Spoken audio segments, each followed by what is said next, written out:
Masechet will become a daf tes Amud beis. We're in the middle of the page in the words Ella ho detanya. So we do have to summarize. It's very important to summarize what we saw yesterday, and that is the Mishnah said that a woman who is choivel, a woman who damages a man or any other creature, so as long as she's married, she does not have to pay anything to the victim. Why? Well, she has no money. Only once she gets divorced and gets her ketubah or opens her own business or whatever, then she starts having then she'd have to pay. Now, this is a good example for what the Gemara says, that people who paskin according to Mishnah are very big Emiratim and Rishonim. Because this Mishnah has many, many exceptions to the rule. Why? Because to say that a woman has no money of her own is a very, very sweeping statement, and in many cases, just not true. So first of all, we're talking about a woman who has no nichsa miloog. She has no other money of herself, which a married woman definitely can have. Elamai, the big problem was, why don't we say that she should sell her ketubah, sell the ketubah toiva sana? She should go to another man and say, listen, mister, you want to buy my ketubah? Maybe I will never get my ketubah. Maybe it will never be actualized. True. So don't pay me 100%, pay me 50%, pay me for the chances, right? So that can be done, and women do that. And because they're strapped for cash. So here says the Gemara, no, we're concerned that after selling it to the other guy in order to get cash, in order to pay the victim, she's going to do something very sly, which is halachically okay b'di'evid, and she's going to forgo, and waiver her ketubah to her husband, and say to her husband, dear, I don't need a ketubah. All I need is your, beautiful coffee that you make me every morning. That's all I care about, and I don't need a ketubah. Why is she so nice? Because the ketubah he was forced to sell to someone else in order to pay the guy with the punched nose, right? And therefore, she's going to be mechel the ketubah, and the buyer of the ketubah will get zero. And therefore, because we're concerned of her playing that trick, we said, no, that's not an option. Okay? So therefore, the Mishnah said that a married woman does not pay unless she has money of her own. Then we got to a different story, which was a little bit more complicated. Pay Testament base at the beginning of the page. And that was, although I'm not reading it inside, I'm just summarizing. That case was the case of a woman who punched her own husband in the nose. Not necessarily the nose, can be, any body part that damages him for life. But she basically was choivel in her husband. So now the question is like this. If it's her own husband, what did we say? Depends. If she to just be moichel the ketubah, let's say the ketubah is 200 zuz, and she is, let's say the ketubah was even, let's say the damage was 100 zuz. He had such nice nose, worth 100 zuz. And her ketubah is 200 zuz, because she was a psula. Then maybe we'll say, okay, give in a waiver, kill be moichel 100 in return of the punched nose, and all he'll have to pay you is 100 when you get divorced, which you probably would, or if he dies first. So then we said, no, why is that not good?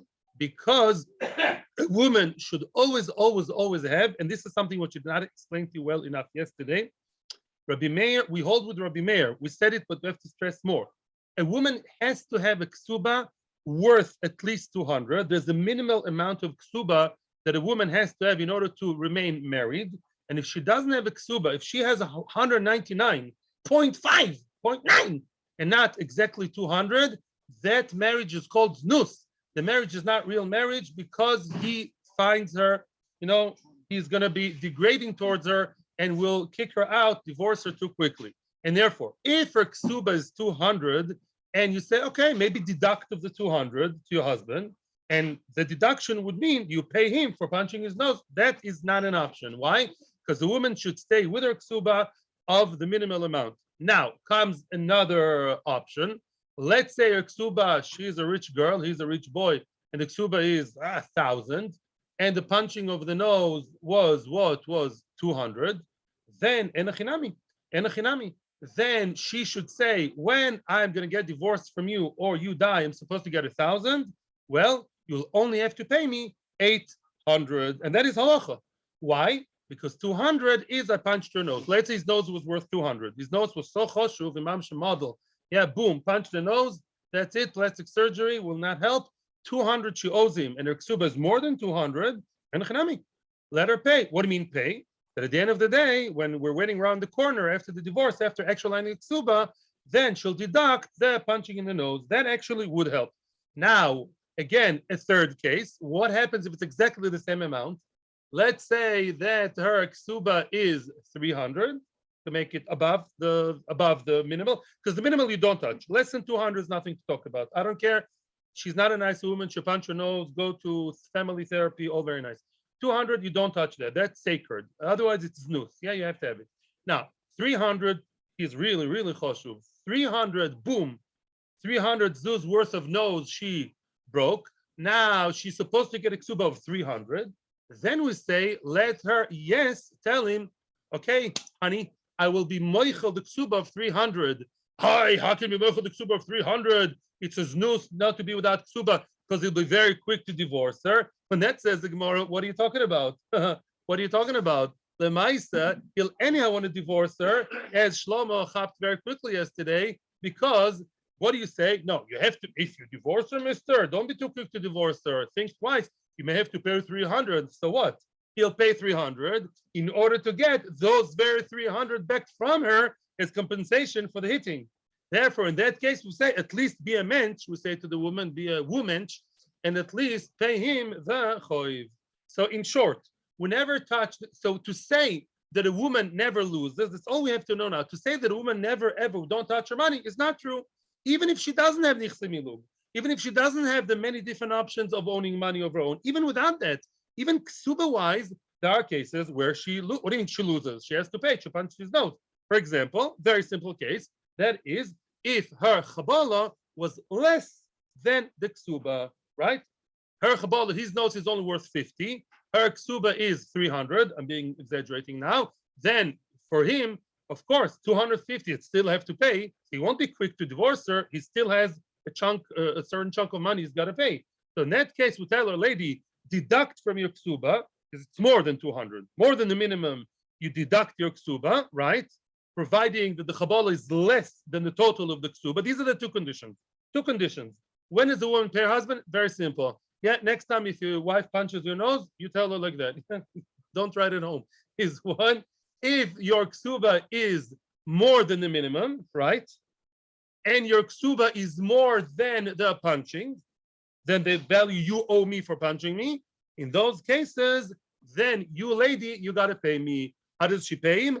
By deducting the amount at the end of the day. Let's say it's 50, she's owed 300, she'll get at the end of the day 250. Where's the 50? The 50 is here in my chas v'shalom punched nose. 1 second, please. That was the maskana yesterday. So to say a woman never pays her husband for punching his nose is not true. Before we continue, any men's rights movement over here? Women punching all the time?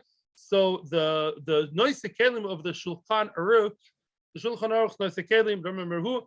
They say that if a woman does that, if chas v'shalom is a violent woman, domestic abuse on the woman's side, and that does happen sometimes, lo aleinu. So in those cases, even though she doesn't pay, let's say there's a situation she doesn't pay, she only has minimal ksuba, or the chabala is more than the ksuba, then we still give her malchus. I mean, maybe with a straw. If a woman behaves like that, we obviously the same thing goes for a man. Yeah, a man is not allowed to hit his wife, and vice versa. So you take her to Beis Din and you give her a bit of lashing, so she should learn to behave herself. Baruch, and then we didn't even start the shiur, but okay, we're sort of like a pre-shiur quote. Okay, Ela Tanya. The line starts with Esrim v'chamisha. It's more or less in the middle of the page of Pei Tessamot Beis Bab Kama. Ela Tanya. Now, please explain to me the following brisa according to what you just told me. What did you just say? There are many exceptions to the rule of a woman being unable to pay her husband because she's this helpless, penniless creature. Let's see. Says the brisa, Kishem shalotim korbi tachtov, just like a lady should not sell a ksuba while she's under her husband, Baruch reigns, especially according to Rabbi Meir, that says that she has to have a ksuba, right? And if she sells it, that doesn't work. Okay. So too, she will never lose her ksuba, never ever lose a ksuba if she's under her husband. A woman under her husband would never lose one dime of anything, any money, any ksuba if she's under him. Is that so? Frag the Gemara. Sometimes there are cases, don't make sweeping statements. Sometimes we find the case, the mafsida, that she does lose. Give me an example. I'll give you an example. Her ksuba is bigger than ksuba d'oraisa. D'oraisa, she's supposed to get 200. That's like the standard amount.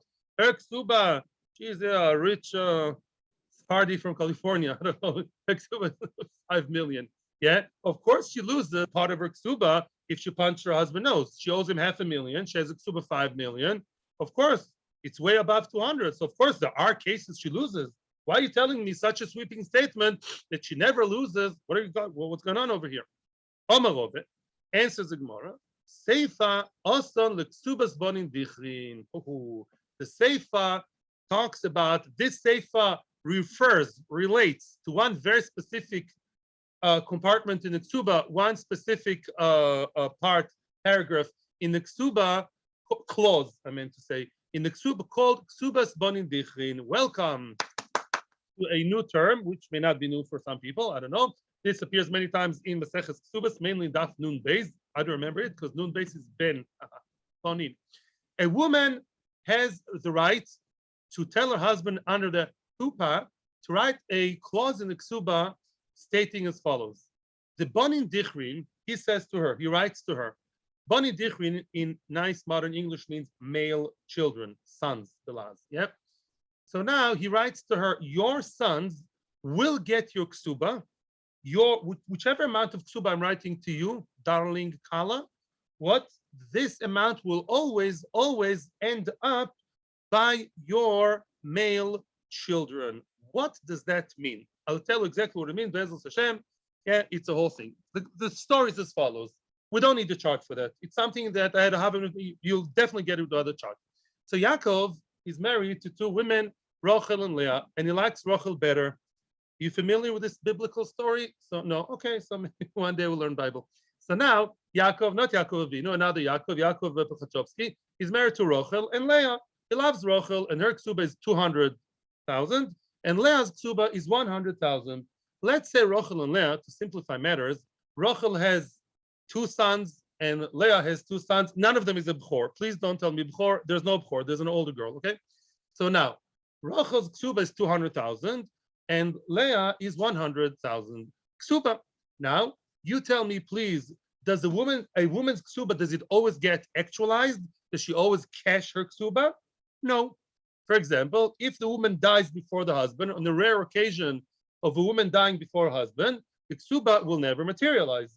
She buried her ksuba with her, never actually came to fruition, and therefore her ksuba of 200 or 100 or billion hundred just never came to life. So now the question is as follows: the banin dichrin, there are male children. For each woman has male children. Now, if not for the special ksuba, if not for the special banin dichrin, which I'm about to explain, what would the halacha be? Let's say both women died before the husband. He outlived both. Henry VIII. He outlived both women. Yeah, 6 women. 2 women. He outlived them. So now, what's going to be the story? Nothing. They don't get 200, they don't get 100, because the mommy never actually got the ksuba herself, so she cannot bequeath it to them, right? That would be the normal case. However, and what would be? Everything will just go into this general black hole called Yerusha. Eventually the father will die, he won't live forever, and he'll just be moish them equal, there are no b'choros, okay? Each one will get a quarter of the nechosim. Says halacha no.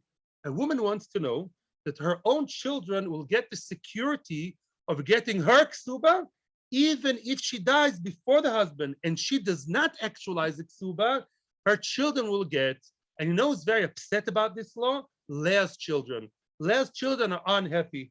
And I don't make childish faces in front of the camera, but Rachel's children are telling them, In other words, now we have the following law.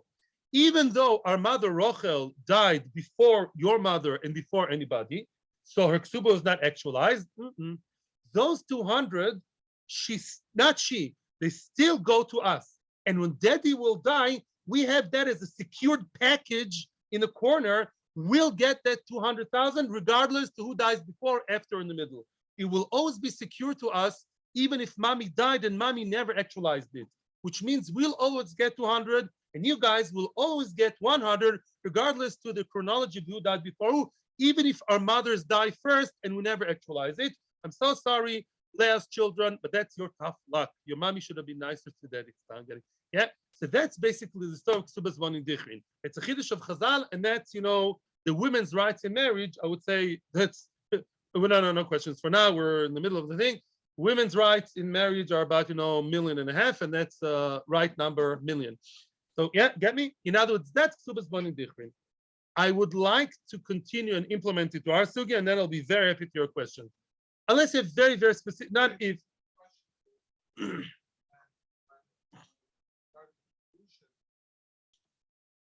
What does that to do with us?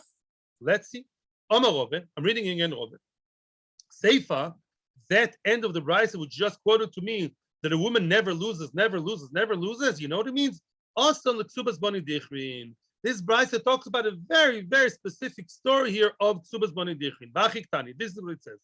Keshem shamocheres ksuboso la'acherim. This is not Ksubas banin dichrin. Whoa, red alert in a very, very high level Ksubas banin dichrin.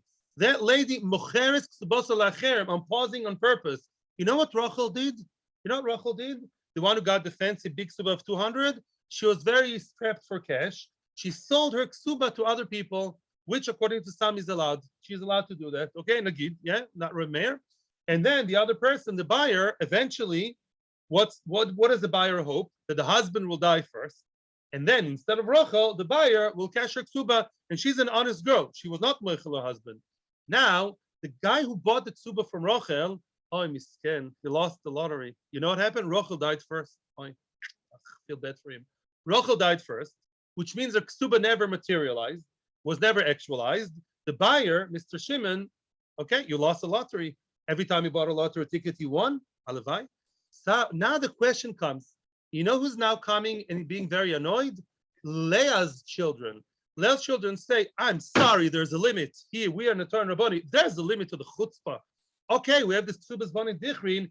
If your mother would have died and was supposed to get the ksuba, but she died first, accidentally, so to speak, then we say, what? You guys get a ksuba. She sold the ksuba. Selling the ksuba means that she's mezalzel in the ksuba. She doesn't want the ksuba. The ksuba is now owed to who? To Shimon, who never materialized, never actualized. But that ksuba, your mother who's dead, she's not the owner of the ksuba anymore. And you're still getting it?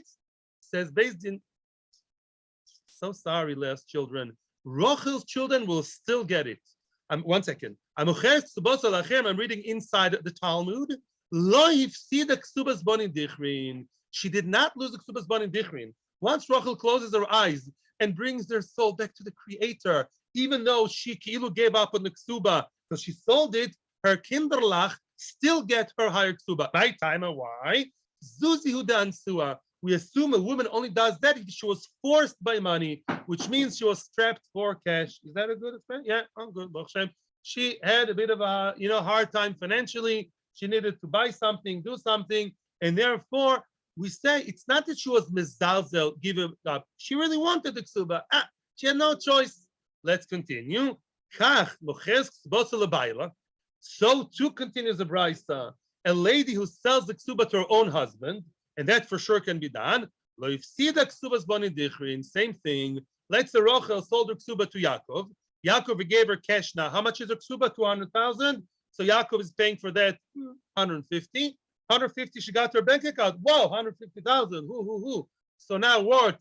And then she died first, never actualizing the ksuba. Not only that, the ksuba is not supposed to go to her. It's supposed to go to Yaakov, meaning Yaakov is not paying any ksuba. Still, the 200,000 would go to who? To the kinderlach of Rachel. My time. Why? Zuzi hudansua. The same idea. Selling a ksuba does not mean she completely is disconnected from it. She was forced to sell it out of no choice. That's how we interpret her behavior. And therefore we say, shine, poor girl, what could she do? Even if she was rich, doesn't make a difference. Lamaisa, we say she just needed the money. But it doesn't mean she's completely moichel mevater and is disengaged from the ksuba. She's the owner of the ksuba. She's giving her rights over, passing the buck to another man. But she's still connected to the ksuba. And therefore, theoretically, and therefore her children will still get her chunk, her ketubah, even if she dies first, and even if she sold it to a different person, whether it's her husband or it's a next door neighbor. That, my friends, is ketubah's banin dichrin, and that's what the Brisa said. That is just that's shot in the words. Just like a woman doesn't lose by selling, she doesn't lose by giving to the husband. Doesn't mean a woman never loses her ketubah. She never loses her ketubah's banin dichrin. That clause in the ketubah called banin dichrin, that's independently owned by the sons of her. What she does with that, she can do twists in the air. At the end of the day, her children will always get, at the end of the tunnel, they'll always get the ketubah's banin dichrin, and that's what the Brisa spoke about. And it has basically nothing to do with our issue up until now of the actual ketubah and the damage on the husband. That's all different story. Don't confuse the two. Baruch is, or you, okay, weiter. Log the heilige Gemore, lema tekona susha tanoihi. Oh, tekona susha, reminded by Ellen, tekonas usha, let us say that tekonas usha is really machlokas tanoim, which means we assumed that there's a tekona called tekonas usha that says that a woman may never sell her nichsei miloog.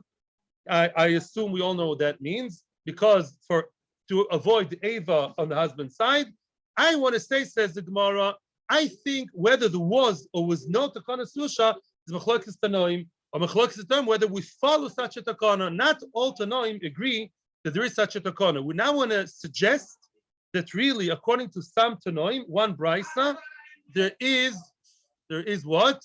There is an option for a woman to sell the nichse miloog. Detani, chada. One brisa says the following: Avde miloog. Let's say there's an eved miloog. Oh, eved miloog. What's eved miloog? She brought an eved from before the marriage. Now the husband, she's the owner of the body of her slave. She owns his actual body, which means the husband cannot sell, the husband cannot do whatever. And also, but the husband is the owner of the peirot, which means that eved's actual use is to the husband. The eved is spending all day long schlepping stacks and tables and chairs in the husband's office, and it does not help her in the kitchen. In other words, the goof belongs to the woman, just like a land, just like a piece of land. The goof belongs to the woman, the goof of the eved, and the peirot belong to the husband. Now, we all know the halacha, which we learned in Daf Chapava Amud Beis, and we learned in many other places, which I forgot. What happens if the owner of an eved punches his eye, pokes his eye out, or breaks his teeth, or any of the 24 ivorim, like the fingers or the toes? If the owner cuts it off, what happens to the eved? Goes free. Minis go free. Now, what happens if the next door neighbor cuts his nose, cuts his finger, whatever? What happens then? Doesn't go free. The neighbor has to pay, but it doesn't go free.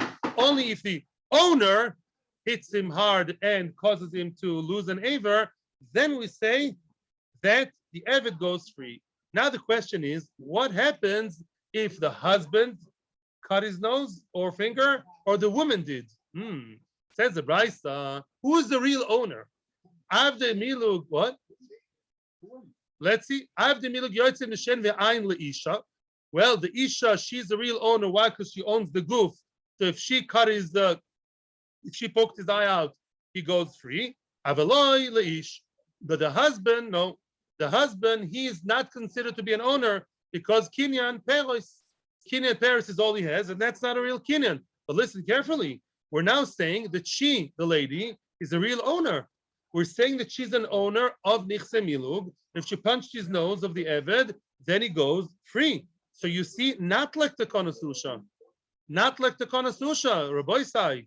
You hear what I'm saying? We see that the woman does retain her ownership of nichse miloog, even in the price of the eved going free. And the husband is very, very upset, full of ava, that he doesn't have an eved to help him in the office. And he had to say, no, the woman, she has the real ownership of the goof.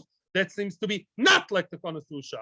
Tanya idach, yet there's another brisa, another brisa says, no, neither the man nor the woman are considered to be the full owners. You know why? The man, for sure not. He only has kinyan peirot. Only kinyan peirot. And the isha, her kinyan goof, is not a real kinyan. You know why not? The konasusha. The konasusha basically minimized and weakened the ownership of the woman. Savrua, the Gemara is going to say what I just said. The Gemara at the beginning, Savrua, the Bnei Yeshiva thought as follows. The Kula Alma, both the way we interpret the Kitzer, let's just summarize very, very quickly. What are the two brises? Both brises agreed that if the husband cut off his finger, then what? Then he does not go free. You're only the owner of the peirot. Even though he schleps the bags for you, it's only peirot, not real kinyan. What about the woman? The owner of the goof? Machloikes tanoim.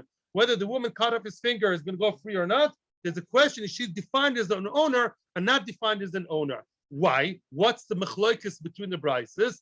The kula al mekinyan peirot love kicking in a goof dami. Who says kinyan peirot love kicking in goof dami? Which Amora said that? Shlakish, Shlomo. Kinyan peirot, we follow Rish Lakish. And the husband's ownership of the peirot does not impede, does not affect her, doesn't make him to be an owner of the goof. She be'etzem is a separate owner of the goof independently. So why is it that one brisa says that if she punched his nose, she poked his ear out, his nose, then we say what? Then she's not the owner. Why isn't she an owner? Must be the argument the following. The man domer leisha, the one who says that if the isha, the woman hit him, he does go free. That brisa does not believe Takana Susha. That brisa believes in women's rights. That brisa says Takana Susha, no. The woman is an owner of the goof, independent, and if she smacked him, he goes free. That's smacked him, if she cut off the neighbor. The one who says that neither the man nor the woman are full owners, he believes in Takana Susha. What do you mean believes in Takana Susha? Of course, that man is a garnish. The man, a doormat. What is the man? The man is, who is he? Only peirot. Of course, only peirot is garnish mitnish. Why is it that the woman who hit him and she's balos a goof, why isn't it even she is not chashuv? Because of the Konasusha.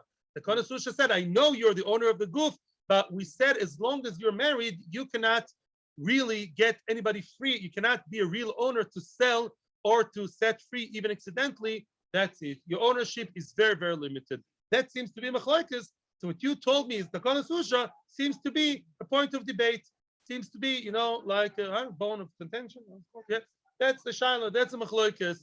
Says the Gemara. Like the Gemara now is taking a different move in the chess game. No, not necessarily. I have a different interpretation to explain the machlokes. The kula alma islu takana susha. Everybody believes that takana susha is a real takana that really happened and really believe in it. Peretz ben Benisti, listen to the following answer, which relates to what you said yesterday. Elakan koidem takana, kan achar takana. The Brises and the Mishnayos 10 over. They relate to an era of many, many years. I don't want to say numbers, I don't know, but a few hundred years for sure. And therefore, some brises talk, one brisa relates to an era before Takana Susha. Before Takana Susha was established, then the woman had the right to be the owner of the goof independently. And therefore, if she cut off his finger, he goes free. And the other brisa is Lachar Takana. Good example. Another brisa talks about post-Usha, pre-Usha, post-Usha. The post-Usha brisa is when the woman has less rights. She has no right to be the real owner of the goof. And if she cut off his finger, then it's very sad. She should take him to the doctor, but he does not go free. That's very nice. That's one good answer. We're protecting the Konasusha, basically. We're trying to say no Bryce is against the Konasusha. Just before and after. Or like a guy told me, in his family, for generations, they were never toivel plastic kelim. Yerushalmi family. It was like wondering how many generations ago they had plastic dishes. It's a family tradition from Avraham Avinu not to be toivel and mixed with plastic kelim. So I'm saying everything in halacha has, starting point. Ella, okay, Viboisema, or another pshat, another explanation how to reconcile the two brises. Idi ve'idi, both this and that, both brises la'achar takona. The islu takona susha. Both brises talk about takona susha, yes. Both of them historically refer to post takona susha. And they believe takona susha is the best gift for mankind. Ella, leman doma leisha, veloy leish, my timer, If you believe in takona susha, why is it that the isha hit him. The woman hit the Eved, and she cut off his little toe, and now he's toeless. And now what? He goes free because she's the owner. Why is she the owner? Last time I checked, he said a second ago, you believe in Tekon Susha, and it's after Tekon Susha. So why is the woman being a big boss over here? My time over. Prepare yourself to dive in. Woo! Doma Rove says Rove, a very famous statement which appears many places in Shas. Hekdesh, chometz v'shichur daf tzadi amud aleph. Hekdesh, chometz v'shichur mafkid midei shibud. Okay, which means as follows. Hekdesh. We all know that there's a concept called shibud. Shibud, sometimes people like to translate like, mortgage, but whatever, not my favorite word here. That's my mortgage. Yeah. Show and tell. So now, the shibud means basically, let's say hekdesh. A person owes money to someone. No, Reuben owes money to Shimon. And now that the Baal Choiv, the borrower, is now mesha'abed. He's now mortgaging an animal, a kosher animal, not a dog. That was a different shear. He's mortgaging now his bull, his prized bull, the best one from Spain. He now is in his herd. There's one bull that's meshubad to the lender. Oh, very nice. One Sunday morning, decides the borrower, I want to be makdish that bull to Beis Hamikdash to say thank you to Hashem that I'm united with my Ukrainian cousin. Now I want to be makriv korban laHashem, the bull, and he's makdish the bull. That bull is what? That ox is meshubad to Reuven. The hekdesh mafkia, lifkoa. Lifkoa really means in Hebrew is like to pop up, to like explode. Pokea, boom. Lifkoa, like pokea malam mizbeach. Basically, hekdesh overrides the shibud, and the shibud no longer exists. We can pull the rug under the feet of the malveh, and the shore is no longer meshubad to him if it's shibud a goof. Why? Because it wasn't really his. It was only mortgaged to him. It was promised to him. It was meshubad, subjugated to him. It was not really his, the bull. And therefore, since the bull is mine, let's say I'm the loiva, I'm the borrower, it's my ox, I can be makdish the ox, and the kedusha of the mizbeach overrides the shibud. It's not fair. It's not fair. So pay him otherwise. Pay him in cash. Pay him in other ways. Nobody says you don't pay back your debt. Pay back the debt. But the shibud of a different person is popping up, breaks, and annulled by the hekdesh. Soon you'll see how it's connected to us. Chometz, second case. Chometz. Are you aware of the fact that Passover is coming soon? So now, no, you're not. Ask your wife. So now, Mackenzie lent you money. Mackenzie, where was he all these years? Yeah. The Chometz, Mackenzie is a very nice guy. He's very friendly with Jewish people. He's a very famous guy in a Shiur. And you need some loan before Pesach. Mackenzie says, you guys always return your loans on time. I like you folks. I like your people. So he lends you the money. But he says, hi, my uncle. Hey, my uncle. I know you have a very nice scotch in he likes the scotch, not the American. Yeah, he likes the scotch whiskey. And he says, you have a nice few boxes there of scotch, of whiskey. I want that to be my mashkaun. I want that to be my collateral. Yeah, my shibud. Okay, very good. And then comes the holiday of Passover. And if I'm not mistaken, I think the rabbi told me that whiskey is chometz, right? So now the chometz, it is, okay, good to know. So now the chometz, which is the whiskey, comes a time when I'm not allowed to own it anymore, right? It's osur, and it's in my possession, not his possession. That's mafkia from the shibud. That whiskey, which, first of all, I'm supposed to, let's say, throw down the drain. I did not sell it to a goy. It's mortgaged to a goy. It's meshubah to a goy. Now, that shibud pops up because the isser of chometz that applies to me, because the whiskey is in my house. If the whiskey was in his house, it belongs to him.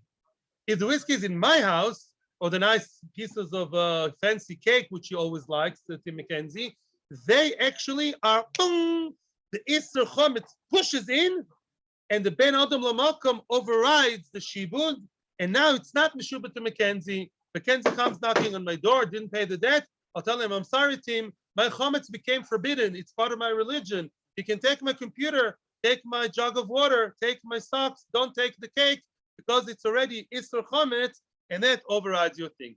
Third thing, and now we're finally coming to answer our question with the woman and the man and the Eved.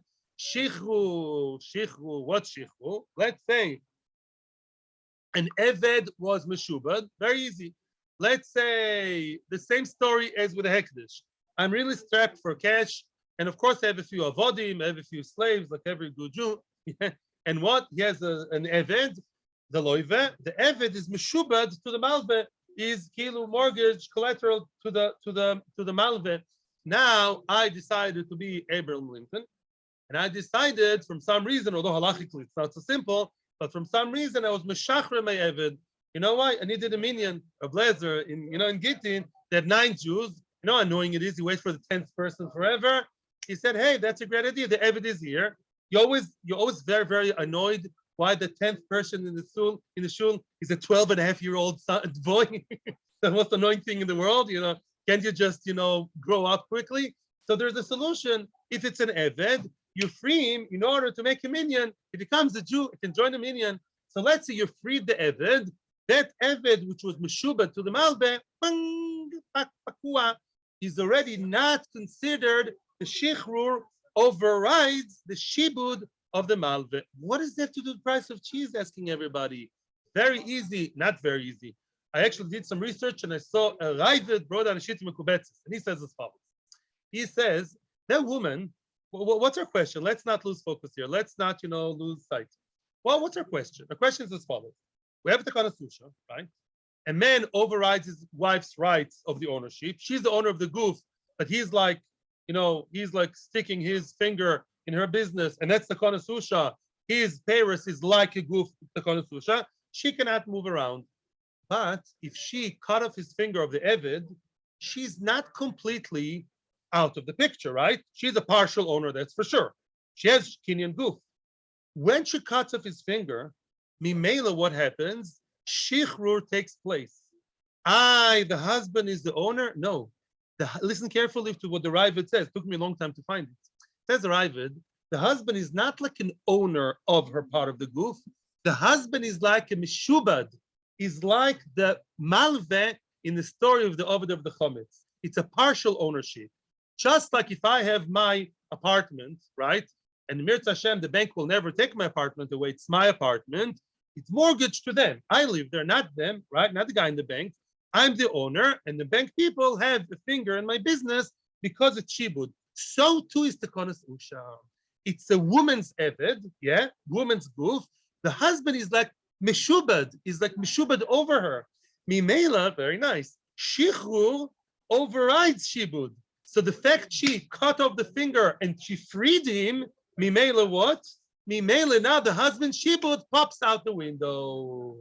And Mimela, that's why if the woman is the one who cut off his finger, we say the Eved goes free. The husband is an owner? No. The husband is an owner of peirot, and all the Konos Susha did was make the husband meshabed her part of the goof. Just like, let's say I borrowed money and was meshabed my phone to someone, not worth much. It's my phone with strings attached to him. So too, it's her Eved with strings attached to the husband. Those strings get cut off automatically once she freed the Eved. And that goes first, her freeing him. I prefer no question because of lack of time. We only started the Amud now. Let me, quick, unless it's really quickly. And I will either yes or I won't answer. Geweiter. Lema de Rove Tanoi, says the Gemara. Oh, that's interesting. So Rove told me that all these 3 things, Hekdesh, Chometz, V'Shichvul, they override, they break apart the Shibud. Well, one Brisa said Lakrova, one Brisa didn't say Lakrova, right? One Brisa did say that the woman cannot free the Eved, which means that the husband's ownership really strongly overrides her. So that seems to be against Rava. Says the Gemara, no. The Kul Alma Islu the Rove. Everybody believes in Rava. In general, we believe Rava's concept in general. If I have an Eved and it's mortgaged to you, Meshubat to you, and I freed the Eved goes free, and you have nothing to do with that. You, the Malba.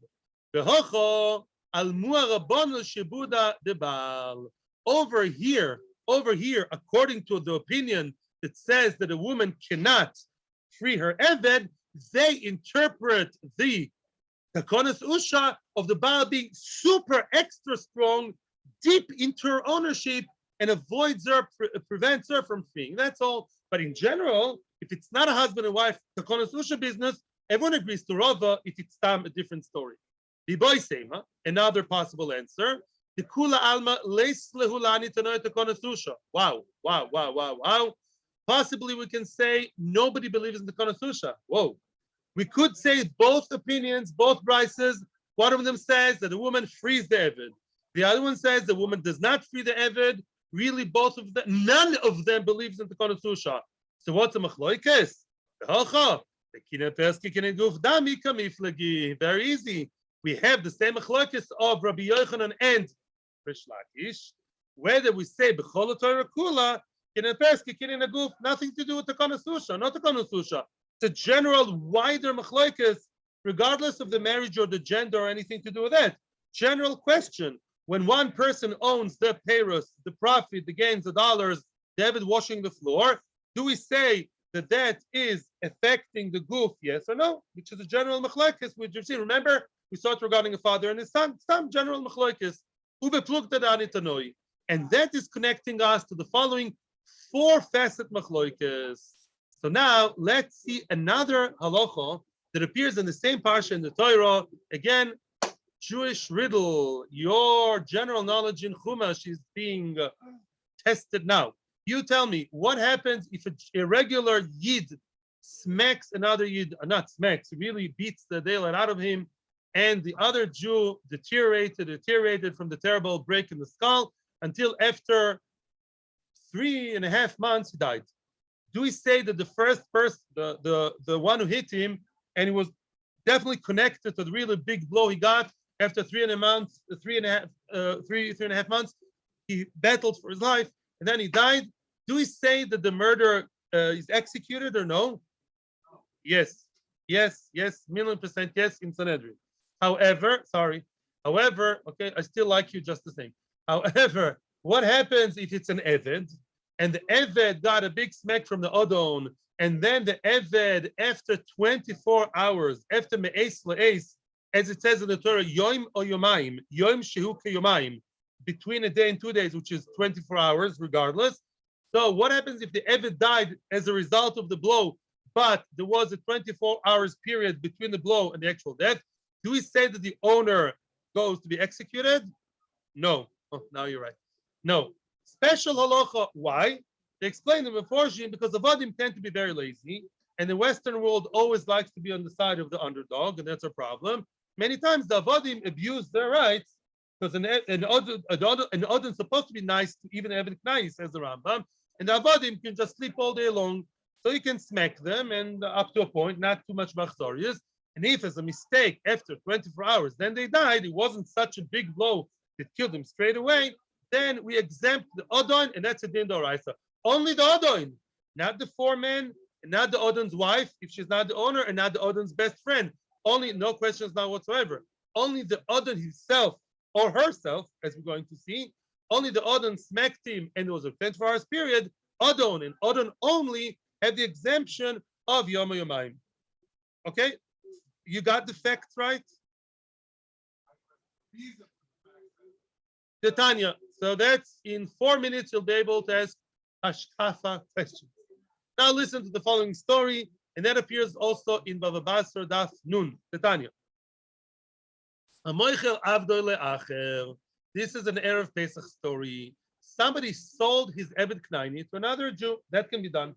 One Jew sold the Eved Knaini to another Jew. But he said, hey, it's Erev Pesach. Said the seller to the buyer, I want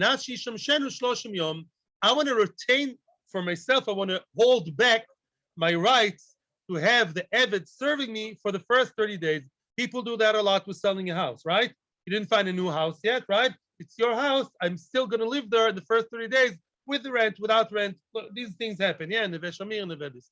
So now what? So now that's the story here. Practically speaking, it's very simple. We basically have an Eved that the original owner is the owner of the Shimush. Shimush starts with the word, with the letter Pei. peirot. And the new owner is already the owner of the guf. It's very simple. You basically have two owners, two men, two owners, which are two men, only a business union of one owns the peirot. The old owner still retains the peirot, and the new owner, he now has the guf. One eved is owned by peirot, is by one guy, by Reuven, and the guf is owned by Shimon. Now, Rabbi Meir Omer, Rishon, the first owner, which really owns only the peirot, yeshna bedin yom yomayim. If he smacked him and he died after 24 hours, then he's exempt. He has the special exemption, which is reserved only for real owners. You know who's the real owner? The one who owns the peirot.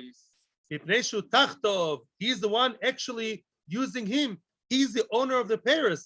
Kasovar, which means Rabbi Meir believes kinyan peirot ke kinyan aguf dami. He believes kinyan peirot is so strong, he's the only owner and not the one of kinyan aguf.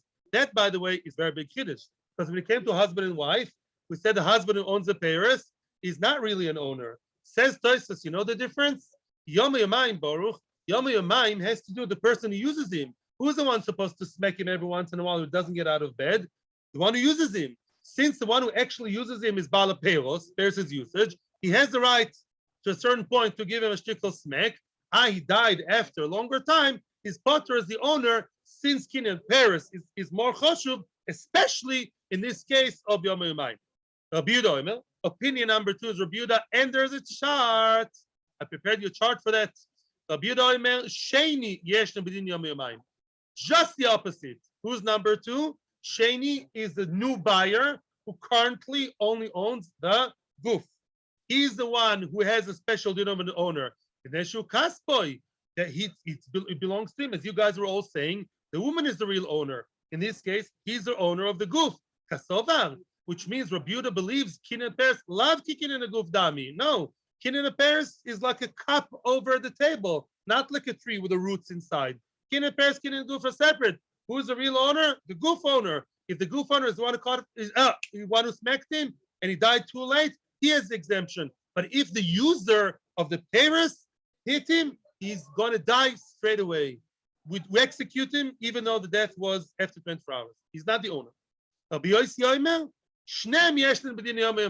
Opinion number 3 is Rabbi Yossi. He says both, both peirot and guf, both of them have the special exemption of a real owner who has the din of Yomi Yomayim. Zem mipnei shu tachtov, zem mipnei shu kaspoi. Him, because he's under him, he's practically using him. And the other one is because it's his money. Explains the Gemara, misapkale. Rabbi Yossi was in doubt, was in sofek. Kinyan peirot, iki kinyan aguf dami, or like kinyan aguf dami. Rabbi Yossi didn't know who to believe. Rabbi Yochanan or Shlakish, although they came after him. He didn't know which concept to believe. Is kinyan peirot a real thing or not? So I don't know what to do. I don't know who's the real owner. Because don't always side with the underdog, with the poor little Eved. Right now, whose life is at stake? The owner. Sofik owner does not get executed. Because if he is the real owner, then he should not go to get the saif. We're not supposed to kill him. And we have a big suffix, who's the real owner? Guf peirot. Yeah, guf is for sure. Peirot, maybe yes, maybe no also. Mimele, since both of them are maybe an owner, Mimele, both of them benefit from the exemption of an owner because we're making on them, as we all know, based in an halacha is very, very Californian. We don't dare touching people in Beis Din. Number 4, opinion number 4,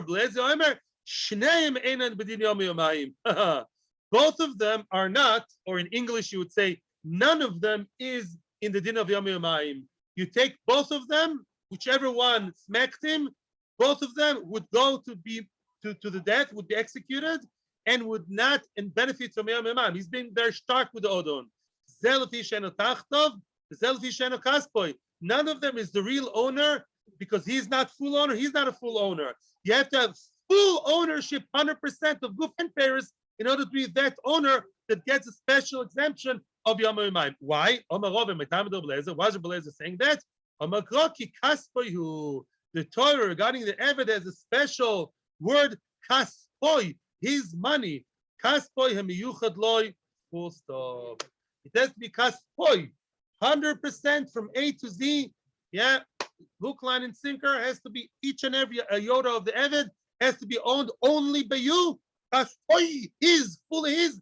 Only then you get the exemption of the Yom Yomayim. But if you're owner Azoi, shareholder, no, we don't believe in that. And then we say that you're not enough of an owner to enjoy the benefit of not being killed for killing the Eved Yom Yomayim if the Eved died too late. Thank you. We're still going to continue a little bit on that tomorrow on the Yom Yomayim business and other things. And then we have a Mishnah, Meretz Hashem. I hope maybe to give a short shiur on Friday, just because I missed the shiur this week. Maybe on Friday we'll have like a half an hour thing. I hope, I'm not sure. I'll let you know tomorrow. Meretz Hashem. Thank you very much. Have a great day. Time for questions.